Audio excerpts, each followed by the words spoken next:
So good afternoon, everyone, and thank you for joining us in the webinar today. My name is Penel Ibe, and I am the Policy Engagement Coordinator with the American Friends Service Committee, AFSC, and I work in our Office of Public Policy and Advocacy.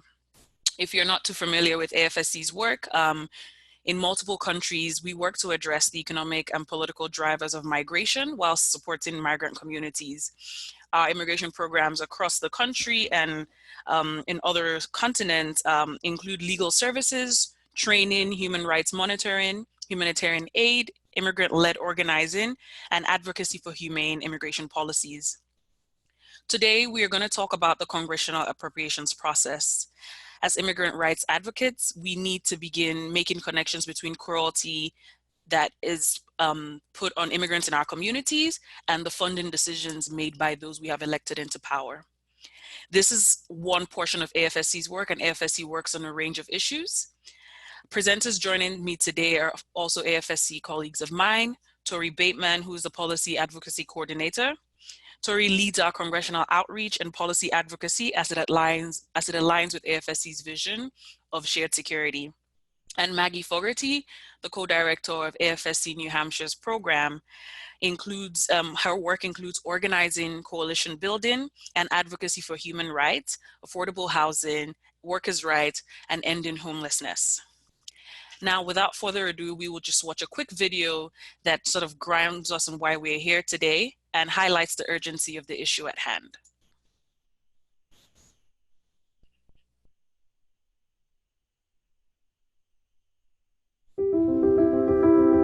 We are from coastal cities and farmlands.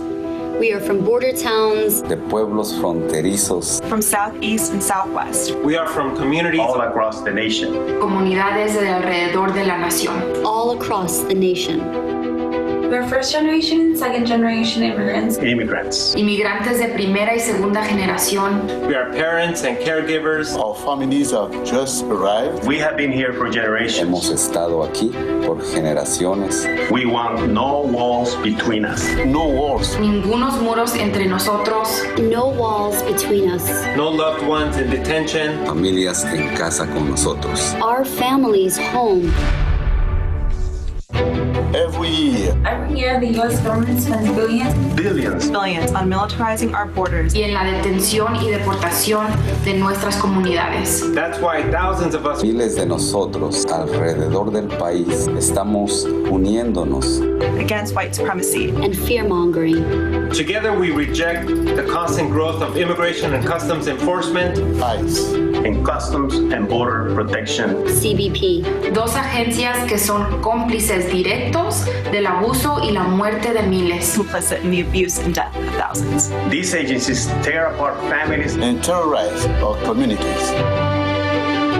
That is why we are calling on Congress to defund ICE and CBP. Nuestros impuestos deben ser invertidos en la gente. Must be invested in people. policies that make our communities Healthy, vibrant. y seguras para todos. It's time to defund hate. Es tiempo de Defund Hate. Join us. Únete.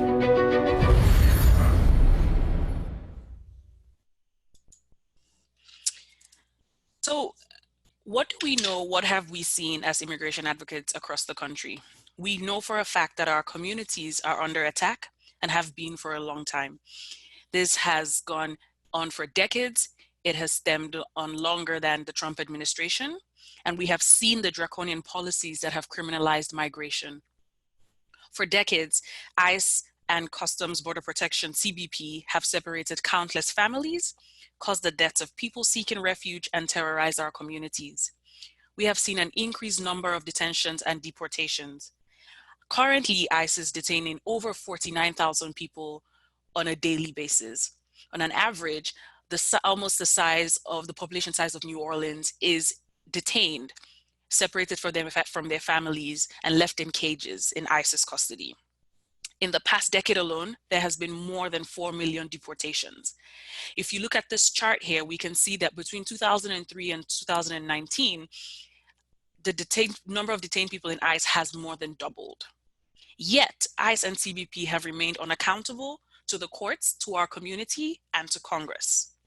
Since 2003, more than 180 people have died in the custody of ICE, and since 2010 alone, at least 90 people have died after interactions with CBP. Those detained by ICE and CBP face horrific conditions. They're often denied health care, given rotten food, and sexually and physically abused by guards. What is our vision? We know for a fact that it's long past time to stop ICE and CBP's abuses. And one of the most effective ways we can do that is demand that Congress stops funding these hateful crimes against our community. That is why AFSC has joined more than 30 organizations in the Defund Hate Coalition. We're calling on Congress to significantly cut the budget of these abusive agencies. The coalition represents directly affected people who have experienced harm and danger in the hands of ICE and CBP. The coalition also has faith leaders, civil rights, and immigrant rights advocates.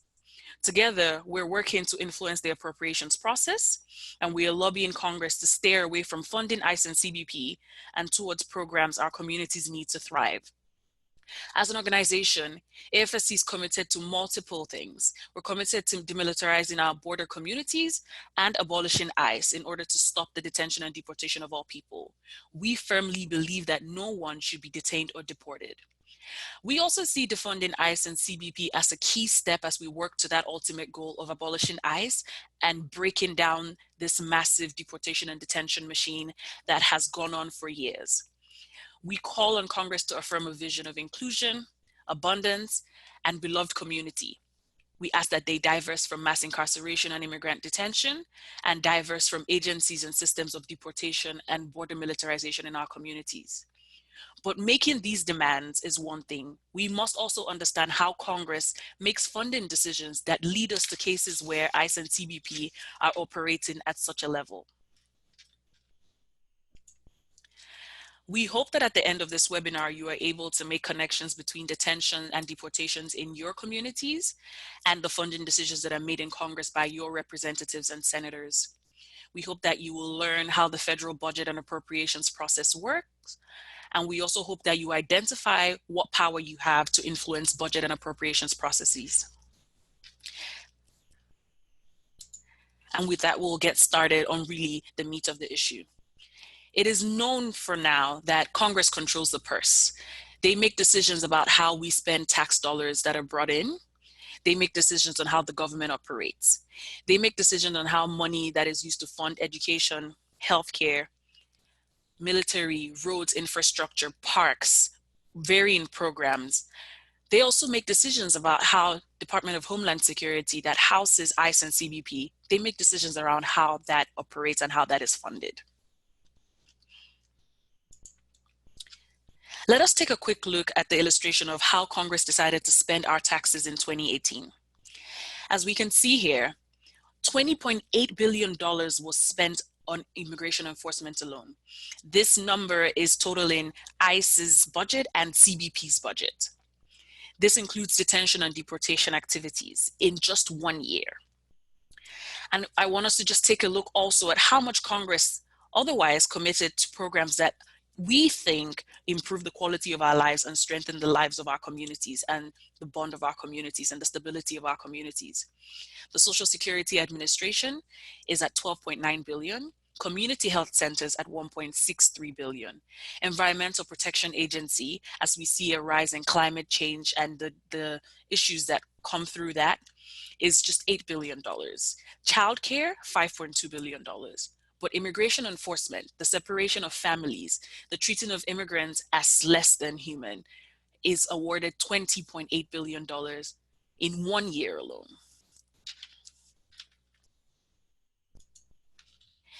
Despite their history of human rights violations, ICE and CBP have larger budgets now than they ever did, more than doubling from 2003 to over $20 billion today. And with this administration, we know that immigration enforcement is top priority for them. The Trump administration continues to push Congress to allow him to lock more people up, hire more ICE and CBP agents, and further militarize our border communities with walls and surveillance. If Congress cuts funding to ICE and CBP, it would limit their ability to enforce policies that separate and devastate families and communities. This is why it is important for us to influence the appropriations process.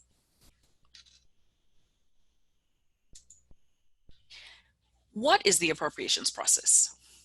This is the process by which discretionary spending available for the government to operate is divided amongst federal agencies, the 15 major federal agencies.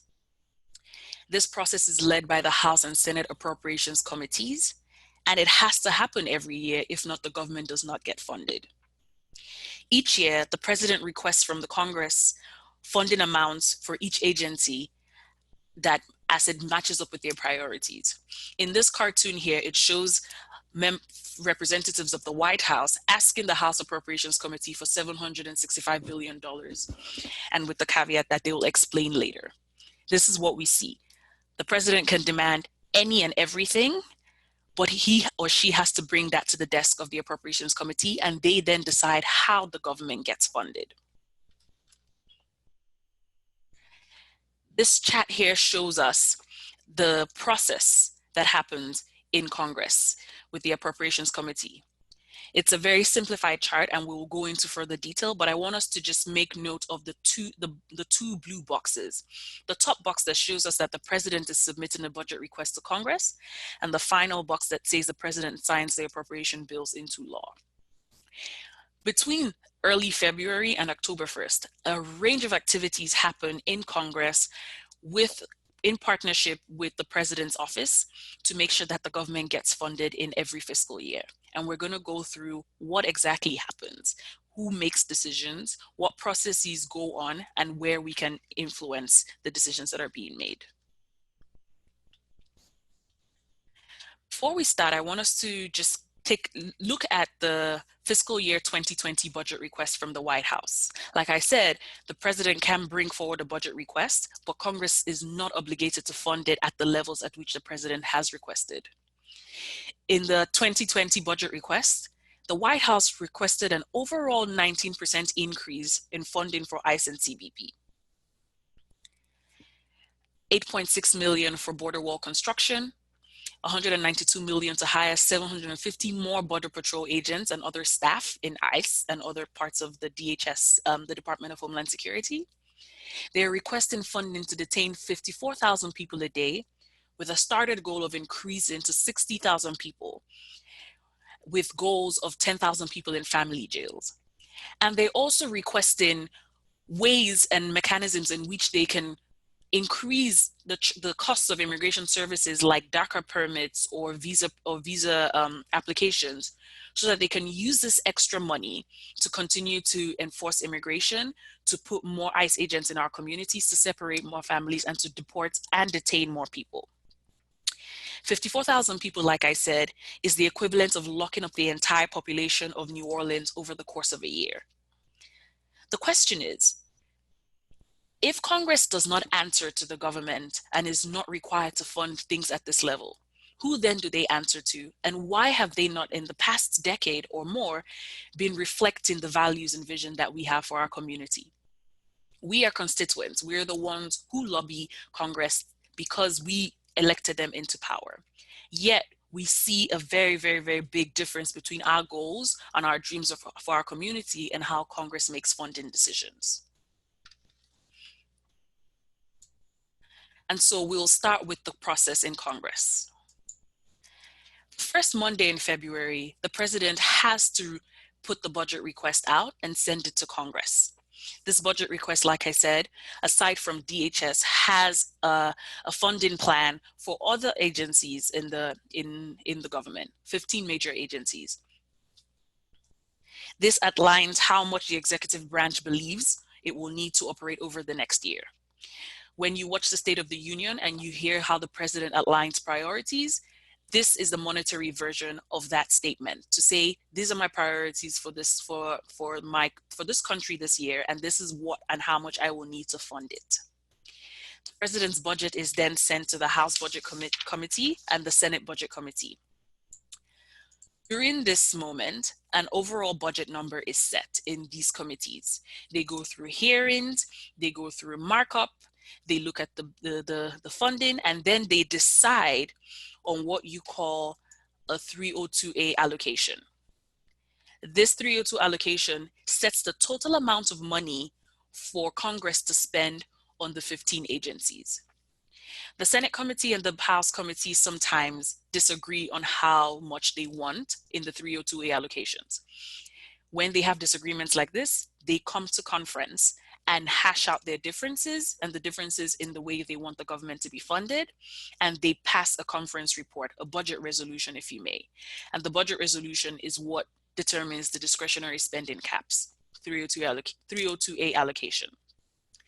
This 302A allocation is then sent to House Appropriations Committee and Senate Appropriations Committee. It tells the Senate and House Appropriations Committee that as a government, we have only so much to spend. You have 15 agencies under your jurisdiction. Please distribute this money according to their priorities and their needs. Generally, this process is made up in this way that the Senate follows the House's lead. And so as we go through this, you see moments where the House carries on and moves on further in process while the Senate holds on for a second while the House finishes up their discussions and their negotiations before passing it on to the Senate to take on further action.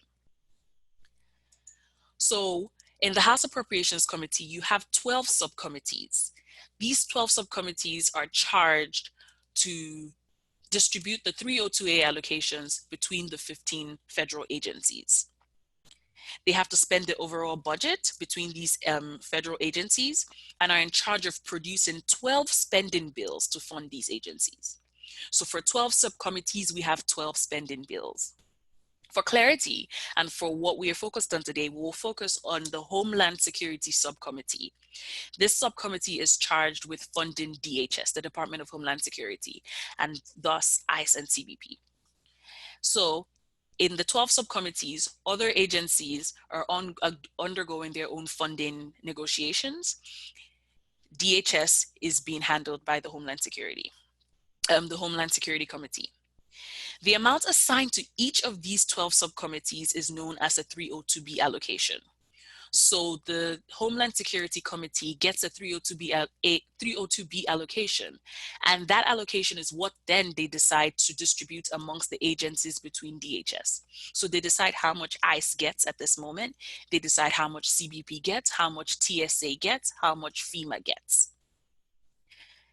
They conduct hearings, they call in department heads, program heads, agency heads, and ask them about why they're demanding X amount of money, why this program is still ongoing, why this program should not be cut.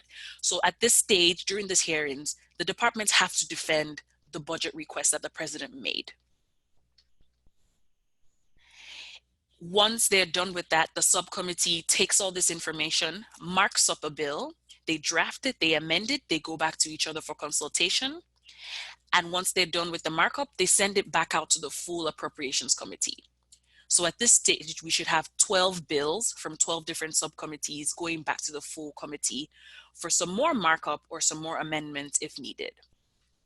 Once that is done, it goes to the House floor for a vote. At the same time that this is ongoing, the Senate Appropriations Committee and the 12 subcommittees that are mirroring the House Appropriations Subcommittees are still going through their own process. They are also deciding on 302B allocations and going through hearings as they think meets their priorities. For example, in this Congress, we know that the Senate has a Republican majority and the House has a Democratic majority. In that case, we see that they have different priorities and they think the government should be funded in different ways. So we do not expect that whatever they decide in their 302B allocations and in their hearings will be the same as what the House decides. And so we can already see that both sides of the aisle, both sides of Congress are sort of veering off in different directions. But at some point in time, they have to come back together. What then happens is the bill that the House voted on the House floor and passed is referred to the Senate to say, this is how we have planned to fund DHS. This is how we have planned to fund ICE and CBP. What is your take? Often what the Senate does is they take that bill, discard of every plan that the House side put in that bill and put in their own plans as they decided during their hearings and during the allocations. When they decide that, we see that the two bills are very different. Like I said, differing parties in power means different ideologies, different priorities. They go to a full committee markup after they've changed the bill to their liking, and they put it to the Senate floor. The Senate says yes. All 100 senators say, yes, we like this bill. We're willing to move forward with it. But Congress has to pass the same bill. One bill for each subcommittee can go to the president. And so the Senate says, since we have a different bill and the House has a different bill, we're willing to make some negotiations and some consensus. Let's have a conference. They request a conference with the House side, and they appoint conferees, senators who they think will negotiate the best on behalf of their priorities. The House agrees to this conference and also appoints conferees, representatives of the House who they think would best negotiate and represent the views that the House has. After the conference, they meet, decide on what needs to be changed, come to agreements on certain places, come to compromises on certain places, and report back to the House floor and the Senate floor. If both the House and the Senate are fine with the bill the way it's going forward, they vote on it, they pass it, and what they pass is then called a conference report. So essentially, if all 12 bills have gone through conference, you have 12 conference reports. Once they're done with the conference report, they send this to the president to sign. The president decides this looks right, my priorities are being met, my budget request was met to my level of satisfaction, I will sign this bill. The bill goes into law and the government is funded for the next fiscal year, which starts October 1st. On this page, I just wanted us to go quickly through the subcommittees of interest and what they really cover. We talk a bit about the Homeland Security and how their jurisdiction is over detention activities, number of detention beds, number of ICE agents, CBP agents, what happens at our border, how many CBP patrol officers are at the border, and many other programs within Homeland Security. Another subcommittee of interest is the Commerce, Justice, and Science one, which deals with the immigration courts, the prosecutors, programs that offer legal services and legal help to folks who cannot afford a lawyer for themselves. Other agencies, other subcommittees include the Defense Subcommittee, Energy and Water, Financial Services, and more. And as immigration sometimes touches with, immigration is sometimes covered in other subcommittees, but major subcommittees for us are Homeland Security. So while all of this is happening, in an ideal world, there's a timeline. There's a process that this has to go through. There are dates on calendar to keep things moving fast and forward and in a timely manner that Congress had initially planned on decades back. It doesn't always go this way, but we know for a fact that some dates have to be met and some dates have to be considered. So the first Monday in February, like I mentioned, is when the president submits the budget proposal to Congress. That is an important date to note. April 15th, ideally, is when Congress, both the House and the Senate budget committees, decide on the 302A allocations. That is how much money we have as a government to spend on any and everything. Sometime in May and June, appropriations committees are supposed to begin drafting their bills, marking up their bills, holding hearings, and reporting on these bills. If by May 15th, the Senate Budget Committee and the House Budget Committee has not released a budget resolution, that is, excuse me, how much money we should be spending as a government, the Senate Appropriations Committee and the House Appropriations Committee have been given the authorization to move ahead with drafting their bills, marking up their bills, and reporting on the bills so that they do not hold back the process because time is going. By June 30th, ideally, the House should have completed all its action on annual appropriations bills. At the end of June, they should be sending forward what they have decided on to the Senate for the Senate's consideration. The Senate should be done with this at the end of July, so that when they go home in August for recess and go home to their districts, maybe to campaign if it's an election year, or just to meet back with their constituents to report on what they've been doing in DC, they should already have appropriations bills ready to go, ready to be sent to the president for signing. Now, there is no deadline for Congress to submit its final proposal budget to the president, other than the constitutional mandate that the president has to sign this final budget bill, these 12 bills, within 10 days of its submission. So that is a timeline that the White House needs to be conscious of. The White House and Congress alike also needs to be conscious of October 1st. This is when the fiscal year begins. Now, budget or no budget, October 1st will come and the government has to have some sort of funding. Time will move on. If there is no funding bill in October 1st, we have what you call a shutdown. And I'm sure if, as folks have kept up with the news, we've had a couple of these. And so what that means is that Congress did not get its act together in time to get a bill to the president so that he or she could sign it by October 1st, or they sent a bill forward and the president did not want to sign it. All that is to say, fiscal year will begin October 1st with or without a budget. So they have to keep in mind that date. Now, like I said, none of these dates are enforceable, and more often than not, they're regularly missed by everyone involved, from the Senate Budget Committee to the Appropriations Committee to the president. So what then happens if by October 1st, there is no budget deal, there are no 12 bills for the president to sign? There are three things that often happen, and as we move on in the presentation, Tori will also talk through more caveats and some other ways through which the government is still funded even though October 1st has come across and the president has not signed the bill. One of the few things that happens is a continuing resolution. What a continuing resolution does is temporarily fund the government till an appointed date in the absence of the 12 bills. So they carry on funding the government as it was funded in the previous year. Continuing resolutions can be 1 month long, 2 months long, or even a year long. All that happens is they agree as a unit, that is Congress, both chambers of Congress and the president, to keep funding the agencies in the way that it was funded in the previous year. Something else that can happen is an omnibus. Now, if all 12 bills are not agreed upon, if subcommittees are having issues coming to some level of consensus with one of the bills, they can pass all 12 as one, so that Congress is not able to hold off the process because they don't like something that is in one bill. And so that the president, if the president favors 10 bills but doesn't favor 2, he or she doesn't have the ability to halt the process. So they pass it all as one bill called an omnibus. Another thing that happens is a minibus. A minibus package is when they fund some parts of the government, but not all.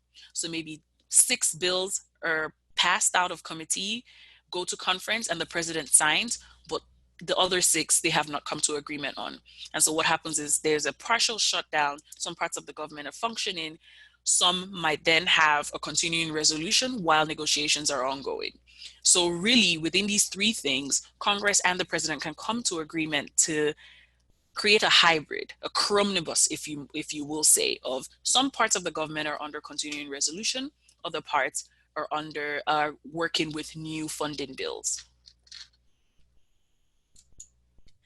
So far, we've touched on the appropriations process, the timeline, and often how Congress decides to avoid a shutdown. And we will just pause right now for questions. So a question that we have now, one of the questions is, do the agencies have any discretion in how they use their funds from appropriators? So like I said, you have 12 subcommittees who decide on the funding for 15 agencies. And do they have to adhere to what their subcommittee appointed, allocated to them? Essentially, yes, they do. Most appropriation bills contain report language with directions on how the money is supposed to be used, but it is not legally binding. In some instances, Congress can give some narrow authority on how they can move things around, can also tell agencies you cannot use more than this amount of money, and you absolutely cannot spend this money on anything. But like I said, it's not legally binding, and it's often a very broad authority. And so really the agencies have control in allocating that spending. So they do have some discretion in how they use the funds, but Congress also has authority to place some limitations on how the funds are being used.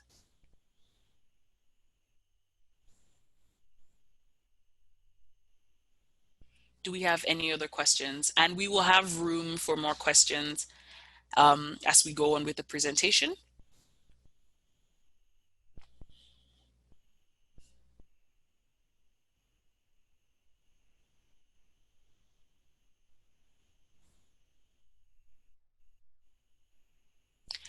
A question from Glenn here says they could not example limit enforcement funds to criminal offenses only.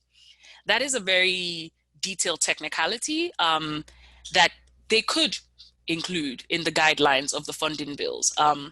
Really at that stage, it's kind of up to ICE as to how they implement that.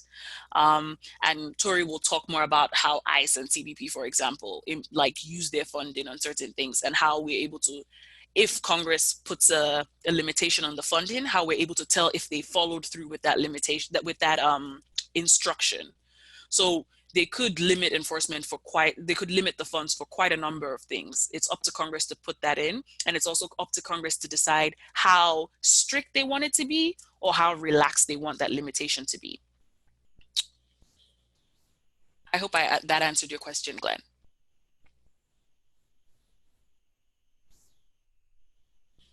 Awesome. We have another question.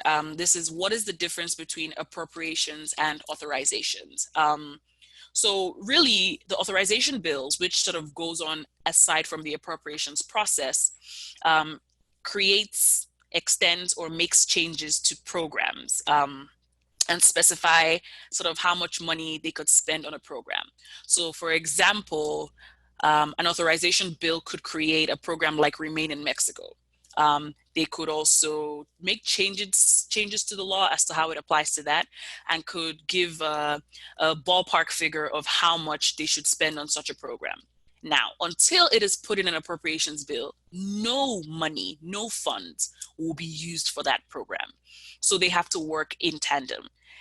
Authorizations bills can write whatever, they can have lofty dreams, but if the appropriators do not actually assign funding in the bill to a program, the program cannot operate. So that is sort of the difference. And that is why the appropriations process is very important, because ultimately Congress can pass certain programs. They can pass things that we do not like. They can pass things that the president maybe does not like. But if the appropriators do not assign funds for that, the program will not be implemented and has to stop, even if it's halfway through. If they assign funds in FY18 but did not assign funds in FY19, they have to pack up the program.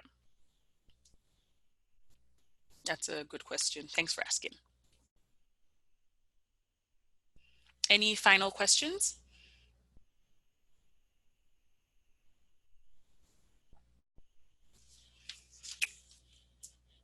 Great. Hearing none, we will move on. So ideally, we would engage in this appropriations process, advocate for our values, and get cuts to ICE and CBP signed into law, and then take a breather between the end of the fiscal year, which is October 1st, and February, when the president sends out another budget request. So the process will be simple, straightforward. Everybody would adhere to timelines, folks would adhere to instructions, and all will be great.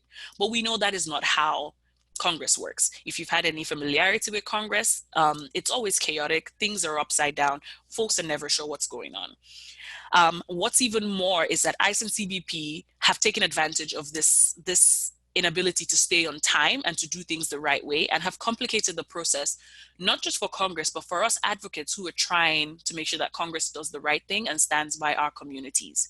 So Tori will now walk us through ICE and CBP's manipulation of the process and how we can interfere in that and make that stop.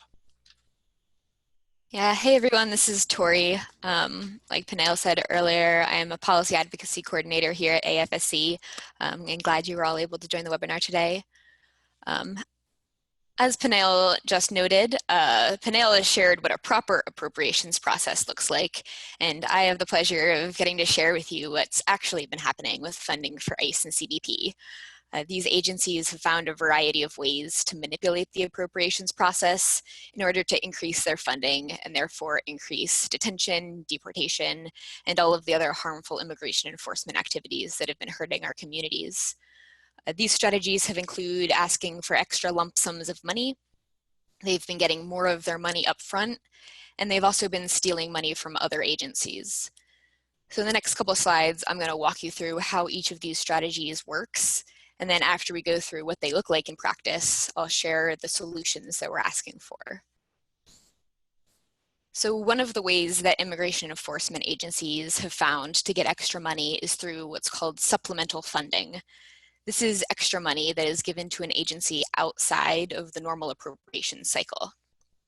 Usually the agency will realize that they've been overspending or that they want more money for certain enforcement activities, and they essentially ask Congress to bail them out with extra money.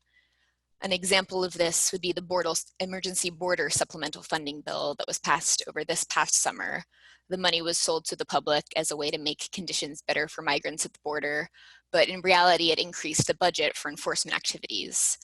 The total bill was about $4.5 billion and included about $905 million for CBP, it's Customs and Border Protection, to set up temporary facilities along the border, and $209 million for ICE for things like staffing, for transporting people who are detained, and electronic monitoring programs.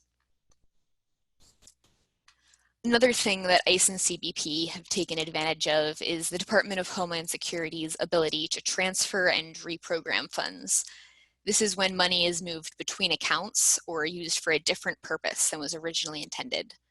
So an example of this would be what happened in August when DHS got an extra $271 million for immigration enforcement activities through these transfers and reprogrammings. This included $23.8 million that was taken from the Transportation Security Administration. That money went to fund detention and deportation programs. And then there was $155 million that was taken from FEMA, which is the Disaster Management Agency, and that money was used to implement the Remain in Mexico policy. One of the really frustrating things about these transfer and reprogramming abilities is that DHS doesn't need congressional approval to do this. They just need to tell Congress that it's happening. The next two things we're going to talk about become issues when the government is operating under a continuing resolution. Panel mentioned this earlier as well. A continuing resolution, which I'm going to refer to mostly as a CR, happens when Congress can't agree on appropriations bills. Rather than letting the government shut down, they pass a CR to extend the previous year's levels of funding. And you can see this represented in the first diagram on this PowerPoint slide. Each of these gray boxes here represents a fiscal year, and each of the 12 white boxes on those calendars represents a month of the year. And in this first diagram, which is marked regular continuing resolution, you can see how in fiscal year 1, the agency gets 1 coin per month, a total of 12 coins appropriated in that year. And then in this hypothetical example, Congress has passed a CR that lasts for the first 3 months of fiscal year 2, which is represented by that red box. You'll see that the funding level of 1 coin per month has basically just been extended. Things are business as usual, while Congress continues to negotiate the funding levels for the rest of the year, which is filled with question marks because they don't know what funding for that part of the year is going to look like yet. Now, one of the techniques that can be used to increase funding under a continuing resolution is called an anomaly. And this is just an extra lump sum of money that's given to the agency to use under the continuing resolution. And you can see this in the second diagram called continuing resolution with anomaly. You can see the impact that this extra influx of cash has on the agency's level of funding under the CR. Instead of holding steady at that 1 coin per month level, the agency gets an extra bag of money and can operate at 2 coins per month instead. Now, usually there are a lot of good reasons for an agency to request one of these anomalies. Again, this is extra funding just on top of the previous year's funding. One example would be if the Commerce Department requested extra money during a census year, because naturally during a census year, they're going to have more expenses than they would have the previous year. However, these requests can also be abused. Last year, for example, ICE requested $1 billion worth of anomalies while we were operating under the continuing resolution, which they wanted to use to increase their detention and deportation capacity. Luckily, last year those requests were denied, and this year we've seen requests come through as well. And again, the requests have been denied so far, so grateful for that. Another way that ICE and CBP have found to manipulate the appropriations process is by using what's called an exception apportionment. This is a way for the Office of Management and Budget, which is sort of like a human resources for the federal government, to give agencies a different portion of their annual funding over certain months.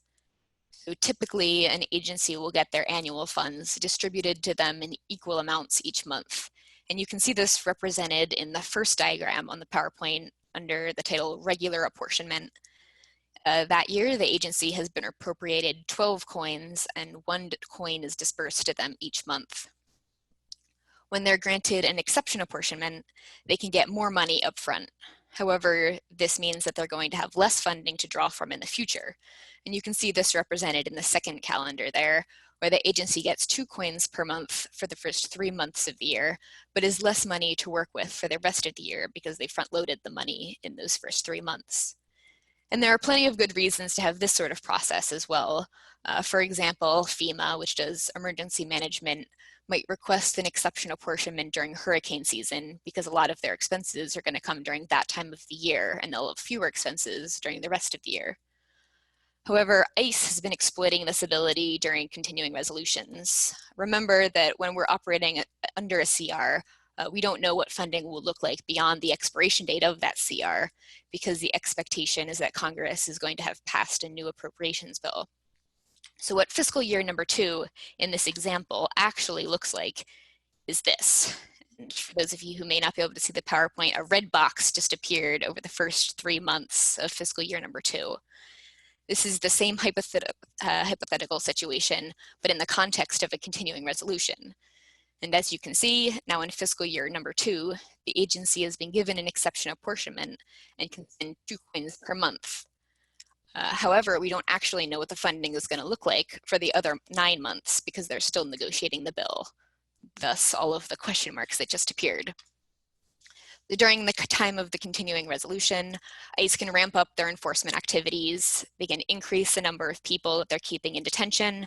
They can increase the number of raids they carry out, just basically operating at a 2 coin level instead of a 1 coin level. And then here's the part where they're exploiting the process. They can use these inflated numbers of people in detention and the inflated operating costs as the starting point for the negotiations that happened during that first 3 months, rather than the original levels of fundings that they would have gotten, the ones that Congress had originally intended under the appropriations bill previously. So they can say, look, we've had an average daily population of 54,000 people over the past couple months. So in order to fully fund our work, Congress needs to be able to fund 54,000 detention beds.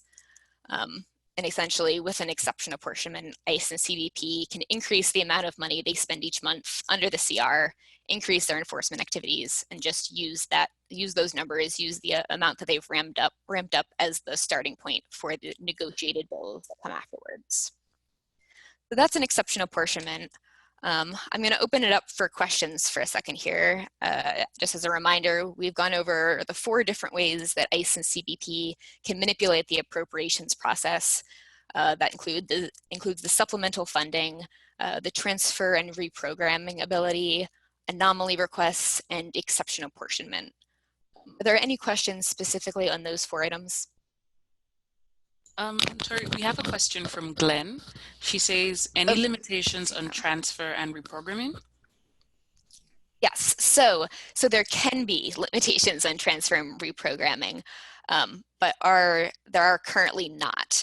Basically, what happens is that each of these appropriations bills has both the bill text itself, which is the like legally binding piece of it, and report language, which is some more details about how Congress thinks the money could be spent. And oftentimes the ways that the money is expected to be spent, again, because it's in the report language, isn't actually legally binding. So it's really more of a suggestion for the agencies than it is something that they have to follow. If Congress wants to restrict the funds to something specific, they have to put it in the bill text itself. So they are definitely able to do that, and do that in some places. And they are also able to put in an explicit prohibition of transfer and reprogramming in that bill text. As of right now, that is not something that is in there, but is, as we'll talk about in a little bit, something we'd like to see. I don't see any other questions. So I'm going to move on to our asks. So Peniel has explained how the typical appropriations process works, and I've explained a couple of the ways that the process can be manipulated. So now I'm going to give you a brief overview of what's currently happening in the appropriations cycle. As Peniel mentioned earlier, the start of each fiscal year is October 1st. So the start of the fiscal year 2020 was supposed to be, and was October 1st. And Congress was supposed to have passed new appropriations bills by then. But as I'm sure you've heard, that did not happen, and we are currently operating under the continuing resolution. And this current continuing resolution is going to expire on November 21st. So ICE and CBP did not get anomalies. Again, that's that extra lump sum that agencies can request under a CR. They did not get anomalies for immigration enforcement during this CR, which we're very glad about. However, we did not manage to get the prohibition on the granting of an exception apportionment, which is the extra front-loaded money. And from what we've heard on the Hill, ICE has requested that they get some of their money front-loaded under this CR. As far as the actual appropriations bills, like the negotiated bills themselves, we're still pretty far away from getting any sort of agreement on the Homeland Security funding. Both the House and the Senate have passed versions of the Homeland Security Appropriations Bill out of their respective appropriations committees, but neither chamber has brought the bill to the floor for a vote yet, and likely will not because of how controversial the bill is, at least in the House. The House bill is, as you would expect, a lot better on our issues than the Senate bill is. The House bill would decrease funding for CBP by $1.1 billion from last year, but it would give ICE an $82 million increase. The House bill has a few good policy pieces as well that don't appear in the Senate version. It only funds 34,000 detention beds, although there is some flexibility that the DH secretary has within that to increase the number. While in comparison, the Senate version of the bill would allow ICE to detain over 6,000 more people than was appropriated in FY19. It would increase CBP funding by $3.2 billion and would increase ICE funding by $780 million. And the bill also, sort of the extra piece in there is the extra $5 billion for the border wall. So that border wall funding is the sticking point for these particular appropriations negotiations. At multiple points in the appropriations process, earlier Peniel talked about the 302B allocations, which is that initial divvying up of money between the appropriations committees. So at that point and in the actual appropriations bills themselves, the Trump administration's request for border wall funding has really stopped up the process. And it's become a pretty big fight over that funding. So there are a lot of ways that fiscal year 2020 appropriations could go down now. Congress could vote on various packages of bills. Peniel mentioned earlier, like the minibuses and omnibuses and all of the different ways you can sort of mash bills together. So they could mix packages of bills with continuing resolutions for some parts of the government, or do more continuing resolutions. And there's a lot of different ways that it could happen. They could even end up with year-long CRs. Really the only thing we're really certain of is that Congress isn't going to be able to get these bills done by the November 21st expiration of the CR that we're currently operating under. So we're expecting at least one more CR to be passed. Other than that, there's just so many different ways that funding could happen, and it all depends on how the negotiations go down between the parties and between the Senate and the House. So before you start to despair at the complexity of that process and the number of options that Congress has for all of these different funding mechanisms and all, you should know that no matter how funding happens, our asks remain the same. So there's at least that one bright spot for everyone. We're more interested in the end results, which is ending the harm of ICE and CBP in our communities, than we are in whether we want a full appropriations bill or a year-long CR or whatever other option gets thrown at us. So our four main asks, no matter what happens, are first of all, significant reductions in the funding for ICE and CBP. Second of all, restrictions on the Department of Homeland Security's ability to transfer and reprogram funds. So that's the piece that we were talking about in the questions earlier, getting a specific transfer, something specific in the bill text that says they can't transfer this money. The third thing is that in the case of continuing resolutions, we want to see a denial of any of these extra anomaly requests and also an explicit prohibition that for the Office of Management and Budget, saying that they're not allowed to give them exception apportionments. And then fourth, we want Congress to get loud about ICE and CBP abuses in our communities. We need legislators to speak out regularly about the harm that these agencies are doing and explain to people why we need to stop funding them. So there are a few different groups in Congress that we are targeting with these asks. The first would be obviously the Appropriations Committee and the subcommittee under that, the Homeland Security Subcommittee. The senators and representatives that sit on these committees have a significant amount of power as far as what gets into these bills and where the funding is going. And our direct ask to all of them is that they cut funds to ICE and CBP. This ask is also important when it comes to House and Senate leadership. The leadership of both of the chambers, because of how contentious the bills are and the fact that they're going to need to be negotiating between the two chambers, really come into play, especially during the final negotiations. So we have the same asks for House and Senate leadership, which is that we, again, end up with significant cuts to ICE and CBP in the final negotiated bills. And then for all of the other members of Congress, they still matter. Well, even though they aren't on appropriations committees or in leadership, they still have a role to play in the funding process. So our first ask for them is just that they publicly call for these cuts to detention, deportation, and border militarization, and that they get loud again about what's happening in our communities. The second thing that we want from them is that they push their colleagues to also call for these cuts, especially the ones that are on the committees that we mentioned earlier. The committee chair and ranking member, who are the leaders on the committees, are important targets for these representatives to get to. And then third, if your member of Congress is not supportive of these asks, which many are not, especially our more conservative members, it's really important still to reach out to educate both the member and their staff about how ICE and CBP are abusing their power and why cutting funding is important for oversight and accountability over these agencies. It's really important that they again hear from their communities about the impact that ICE and CBP are having. So with that, I'm going to turn it over to Maggie from our New Hampshire program, who's going to share a little bit more about how we can take action and influence this process. Maggie, take it away. Hi, Maggie. Thanks, Tori. Yeah, there's actually a question in the chat Yes. you might want to address before you pass it to me. So from Calvin, he says, when an agency like ICE uses the front-loaded operation statistics of a continuing resolution to negotiate future appropriations, are these statistics averaged with the previous fiscal year, or are they considered exclusively? In other words, do negotiations consider just those 3 months in your example, or do they use any kind of wider scope? Wow. Yeah, I'm not sure exactly which numbers they would be using. So the numbers, like For example, average daily population, which is one of the examples that I used earlier, they publish those on a monthly basis on the ICE website. So I'd imagine that they're probably just using the most recent monthly number when they go in.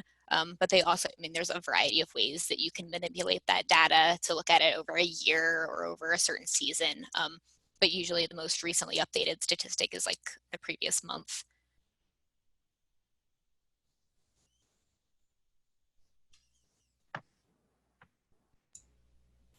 Great. All right, Maggie, I'll turn it over to you. Thank you very much. And can I have my special slide?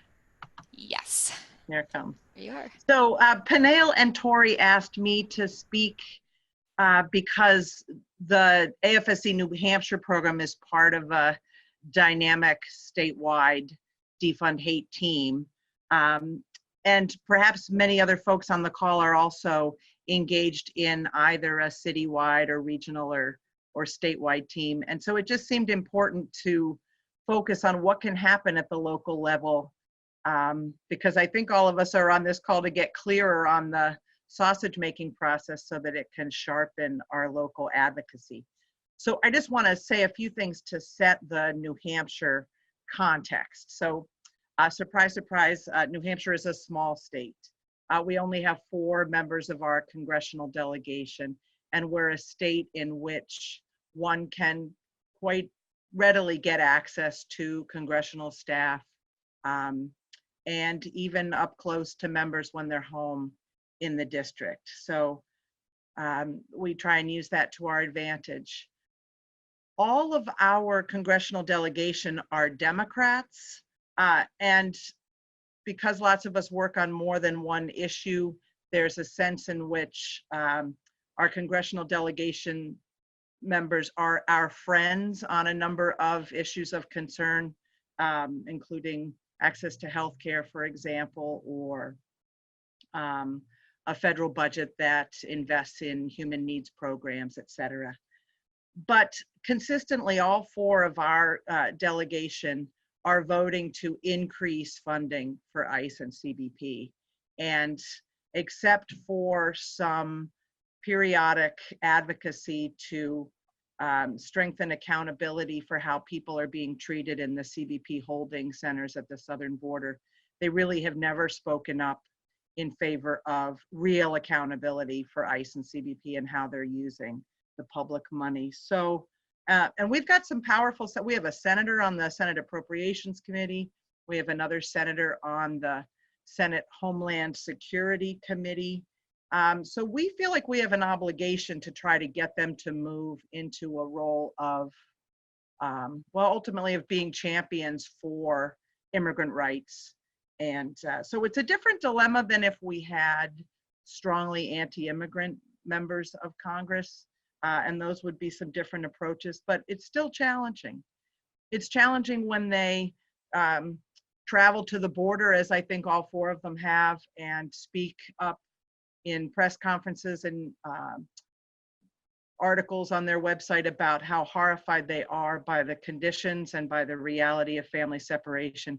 But they come back to Washington, and every single time they decide to increase the funding for these agencies.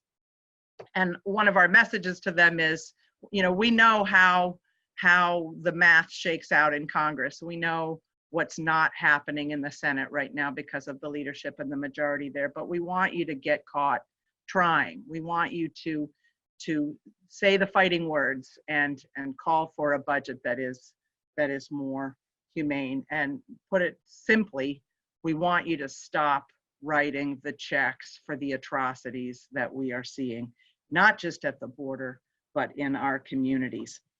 So in New Hampshire, as you know, feeling that sense of responsibility and just seeing the aggressive ways that DHS is taking more and more money for harmful purposes, we realized it was time to get coordinated so that we could be more strategic and more focused. We've got a lot of folks on the ground doing good things, but we want to, where it's useful, we want to periodically be doing things together in a reinforcing way.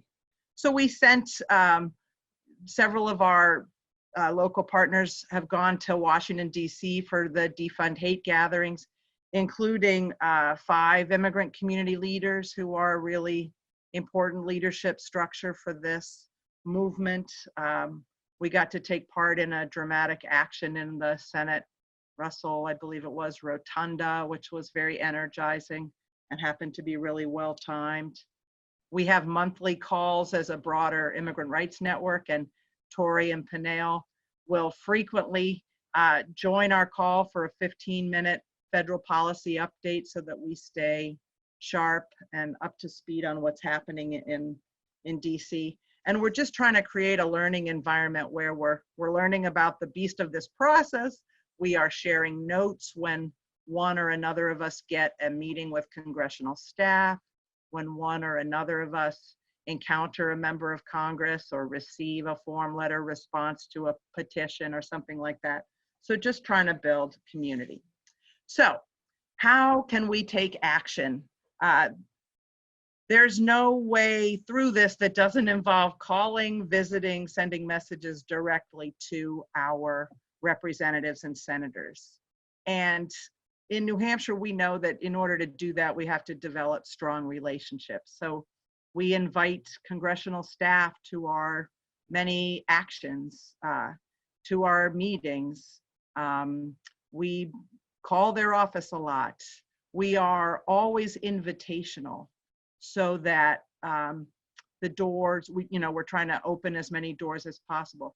But in addition to being invitational and respectful, we are really trying to be honest and clear and candid. Sometimes we feel like we get stuck being too nice, when actually we need to be very, very clear about what our demands are, even if it makes for an awkward encounter or an uncomfortable meeting. Our messages, as I said before, are clear. We want to put pressure on them to take a public stand in favor of defunding ICE and CBP, and the other part of that is, and to hold these agencies accountable. We try to lift up a divest, invest frame. The slide that I think it was Panel's that showed $20.8 billion for immigration enforcement. We have plenty of ideas of how those dollars could be invested in policies and programs that strengthen our communities, not terrify our communities.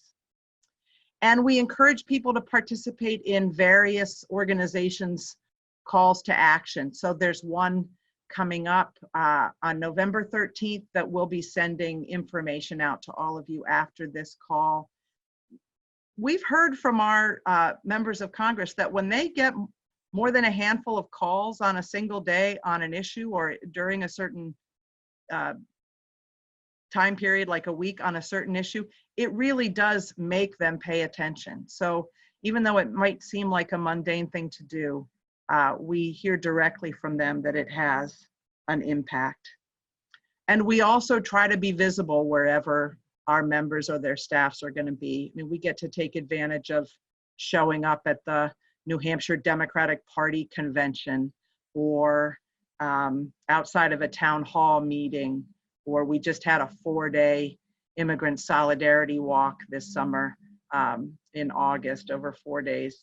And those public events become a way of sending a message directly to our members of Congress, and we try to get those key asks into any media coverage for those events. In this next section, focus on the local impacts of the detention and deportation machine. This isn't just an ideological position. Our Defund Hate campaign is in response to the very real harm being done, and again, not only at our southern border, but in our communities. So when we are raising our voices about perhaps shutting down a detention center or trying to create sanctuary city policies in our cities, in our towns, or in our schools, there's an easy pivot there to messaging that says we don't want these billions of dollars to go to terrifying families and splitting them up and caging them. We want dollars to go to well-being. And I know around the country there are a number of anti-287G campaigns. So an opportunity to lift up the multiple kinds of harm done when local and state police are co-opted into being an immigration enforcement force.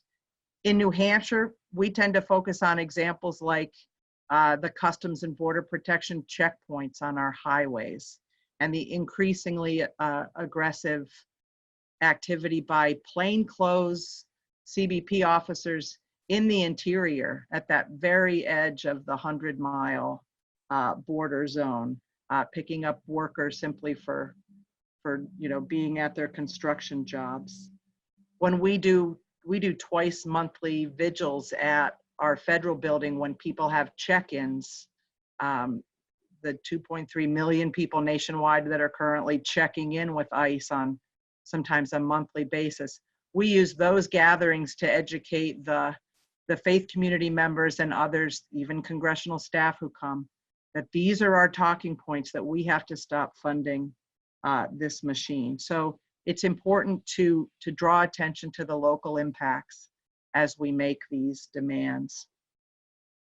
We need to use social media. It's easy to send messages to the handles of our members of Congress and to hashtag Defund Hate, to retweet each other's messages.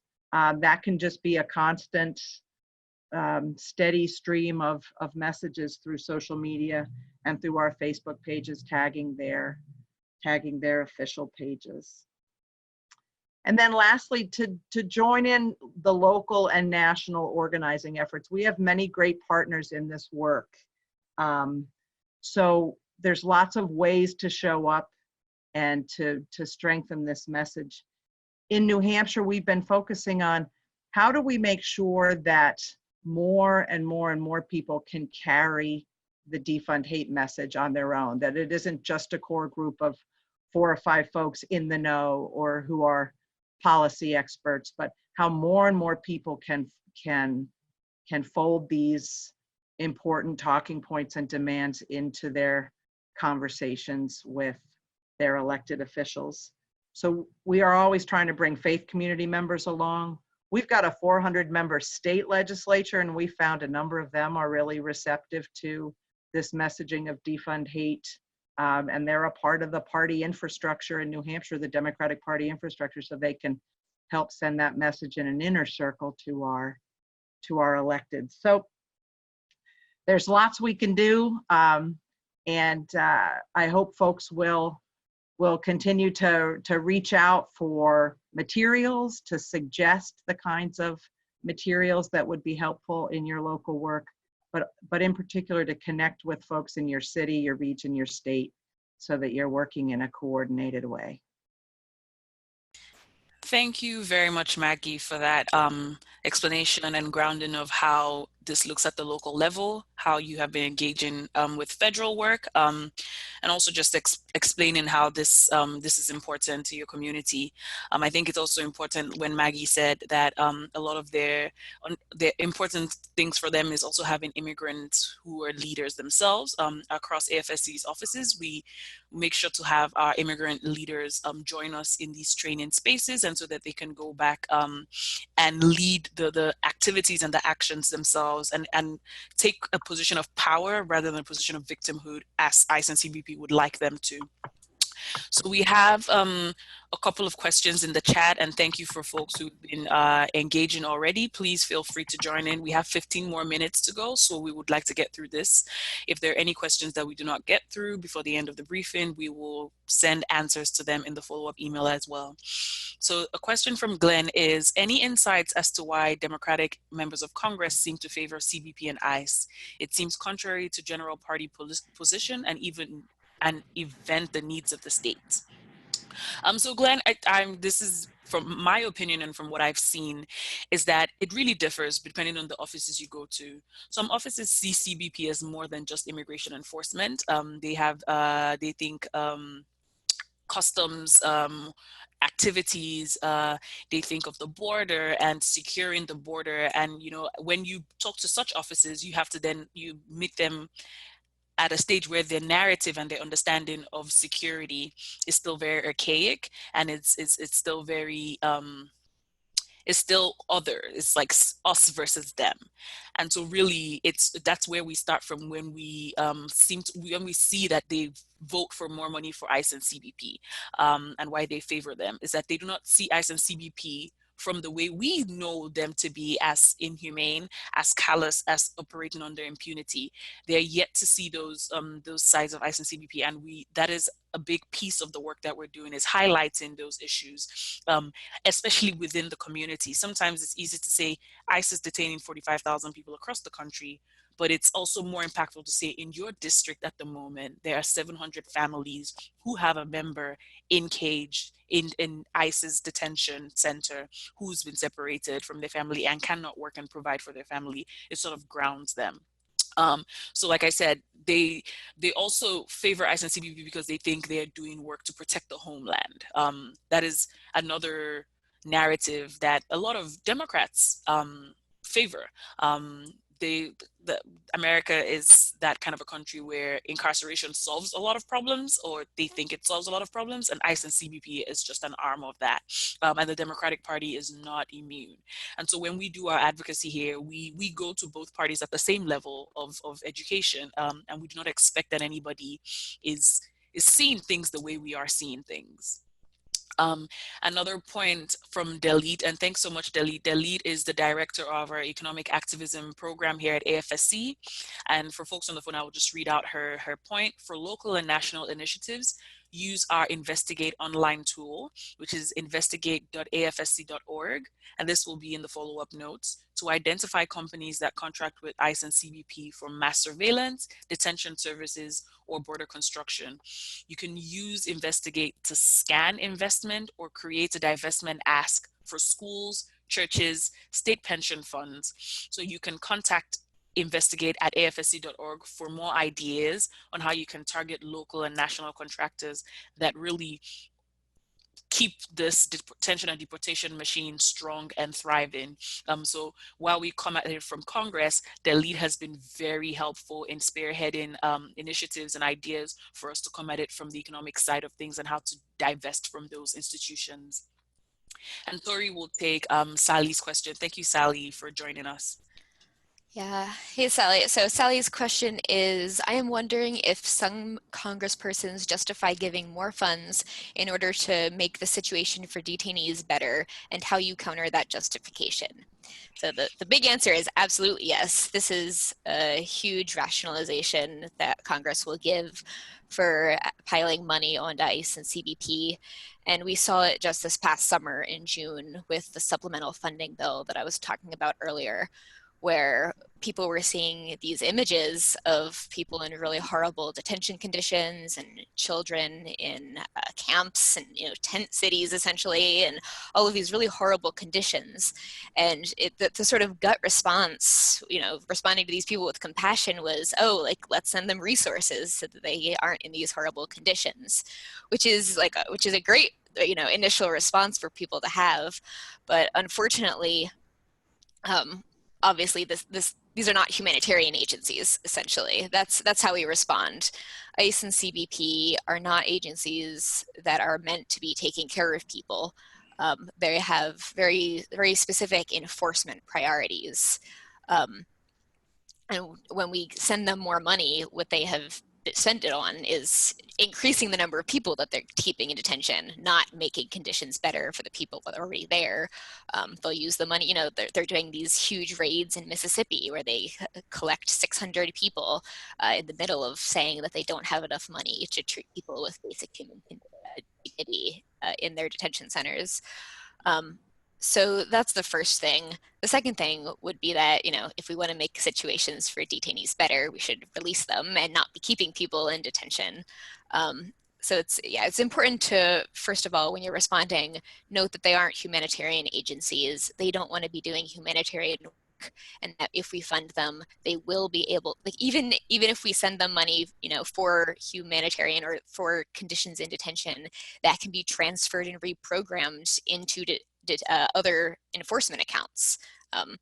So it's important to note that that's not their main goal. Their humanitarian goal is not the main thing for them. And second of all, questioning the assumption that lies behind that question, which is that people need to be in detention in the first place. And on those points, we will, with some of the materials we send out in the email after this, include some talking points that you can use to sort of guide you through some of those tricky questions that people will throw at you that do have answers. So thank you for that question. Thanks, Tori. We have one more question from Glenn, and I think this is the last question we can take, except someone wants to sneak in a very final one. So Glenn said she's really curious. Here in Iowa, both senators and one representative are very anti-immigrant, so we are accustomed to push back from them, but Democrats not so much. I think, and Tori can speak more to this when she does lobby visits and engages in those spaces. What we've seen is that with with Democrats, you need to come to them with something that they relate with. So I remember we had a meeting with an Oklahoma representative who's a moderate Democrat, is what you would call that office, and not really understand, spoke about CBP and having one of the largest postal offices of something of the sort, and airport security, and so they don't see how cutting funds is going to solve the problem, and just sort of going on and on in that line of thinking. But then we brought it back to FEMA to say, well, we understand that you think about that, but let's talk about the reprogramming and transferring that Tori spoke about. Can we get some prohibitions on that? I think that is another tactic. They have taken money out of FEMA, and we know that Oklahoma depends on FEMA's ability to operate and help in terms of tornadoes and earthquakes that they've been having a whole lot more of recently. And so we're able to have a conversation around that. It takes a lot of work, but once you start showing them that there's impunity, there is no accountability, that Congress is in control, but ICE and CBP really is just taking Congress for a joyride. They begin to come around that. So on that basis of good governance is one piece.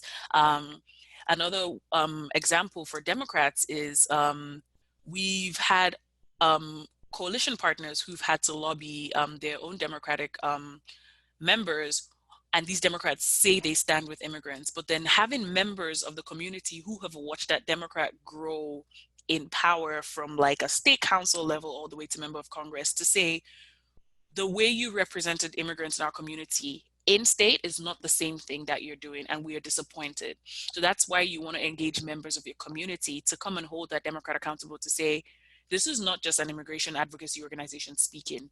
People who are voting for you, people who are watching for you, you do not speak for us when you vote for billions of dollars for detention and deportation. You do not speak for us when you support family separation.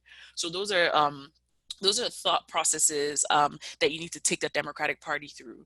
And it takes a lot of work. For anti-immigrant senators and representatives, we still talk to them on that good governance space. So we don't go there in the space of immigration because we know where they stand. Though then we talk about, is this how you want the government to operate? Is this how you control the power? You're in a committee. All this work and months and months and months of activities for ICE and CBP to just throw it to the wind and do whatever they want. That is disrespectful to the people, disrespectful to the hard work of you and your staffers. So you really have to come at them in varying ways and try different tactics over and over again until you find the one that works. So we have room for one last question. And Tori, if you could just go into the next slide.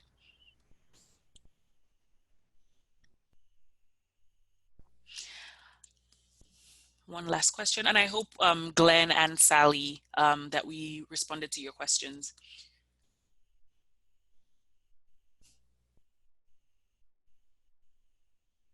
So thank you. I think that we have 5 more minutes, and we'll just use this opportunity to close the webinar. Thank you all so much for joining us and for staying with us for this hour, 30 minutes. We hope this was informative. We hope you learned, and we hope the questions that other folks asked also helped you understand better this process and how you can engage.